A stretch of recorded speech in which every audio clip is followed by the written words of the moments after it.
दोस्तों, दिवाली आ गया है और आप सभी के मन में भी बहुत सारे सवाल उठ रहे होंगे मोर पंख के बारे में, पूजा के बारे में। और आप जानना चाहते होंगे कि कैसे मोर पंख लगाएं, कौन सा लगाएं, घर को कैसे सजाएं, ज़्यादा से ज़्यादा लक्ष्मी की कृपा प्राप्त करें। और मैं देख रही हूँ कि आप लोग दूसरे चैनलों पे बहुत सारे सवाल पूछ रहे हैं, तो इसलिए मैंने एक वीडियो बनाने के बारे में सोचा।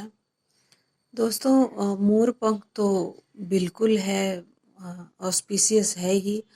और इसी वजह से हमारे कृष्णा अपने माथे पे विराजमान कराते हैं। इसके बहुत सारे तथ्य हैं मोर पंख के विषय में। ये बहुत शुभ है, इसे हमें अपने घर में ज़रूर रखना चाहिए। मगर आपको पता होना चाहिए कि मार्केट में जो मोर पंख मिल रहे हैं उसके पीछे की बहुत ही गंदी सच्चाई है। लोग मोरों को मार देते हैं, उनको काट के, और तब मार्केट में महंगे दामों पे बेचने के लिए मोर पंख को इस्तेमाल करते हैं। तो ऐसा जो लोग करते हैं, मेरा उन लोगों से हाथ जोड़कर विनती है, कृपया आप किसी की जान ना लें। आप इस तरह से करेंगे तो आप ऐसा सोचेंगे कि मेरे घर में लक्ष्मी आएगी, तो ये सरासर आपका भ्रम है। आप किसी की जान ले रहे हैं और आप उससे धनवान नहीं होने वाले हैं, आपकी स्थिति बद से बदतर हो जाएगी। तो कृपा करके आप सभी इस बात को ध्यान रखिएगा कि किसी के तकलीफ से हमें कभी खुशी मिलती नहीं है, और हमारा जो कर्मा है वो रिटर्न हमारे पास वापस आता है।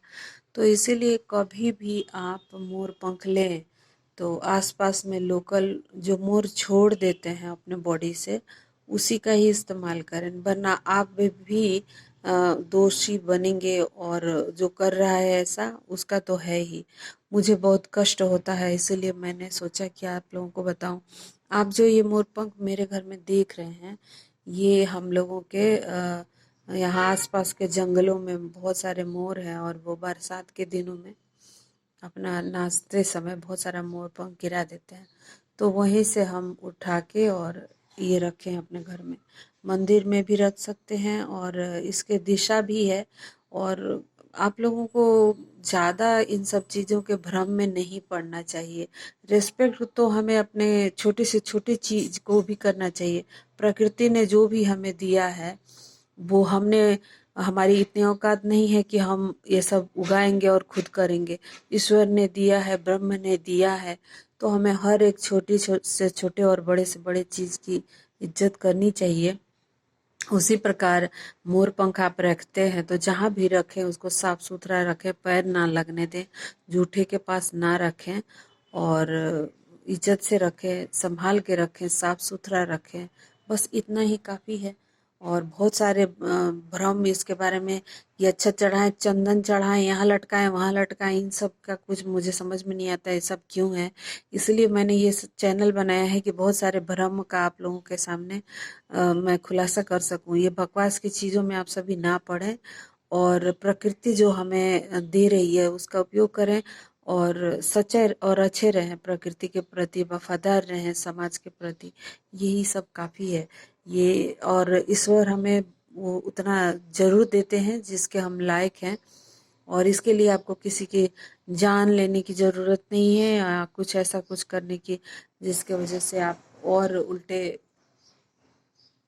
पाप के भागीदार हो जाएं। तो इस दिवाली आप मोर पंख जरूर लगाएं, लेकिन ध्यान रखें कि मार्केट का ना लगाएं, और उन लोगों का जो ला के ऐसा करके बेचते हैं उनका दुकान नहीं चलने दें, इस बात का आप ध्यान रखें। और मोर पंख लगा सकते हैं, पर वही, आपको अगर इतना ही शौक है लगाने का तो आसपास के जंगलों से लें, और पता करें कि जो आप खरीद रहे हैं वो कहाँ से आया है और किस तरीके से इसका वो किया गया है, मार्केट तक आया है। बाकी कोई दिक्कत वाली बात नहीं है, और आप इसको अपने घर में रख सकते हैं। नॉर्थ ईस्ट में रखिए। नॉर्थ ईस्ट जो दिशा है बहुत शुभ है, ऑस्पिशियस है, गणेश जी और लक्ष्मी जी का दिशा है। तो उसमें रखने के लिए ज्योतिष बताते हैं परंतु मेरा ये मानना है कि आप घर के किसी भी कोने में रखिए, साफ सफाई का ध्यान रखिए और गंदा ना होने दें, और प्रेम की भावना रखें।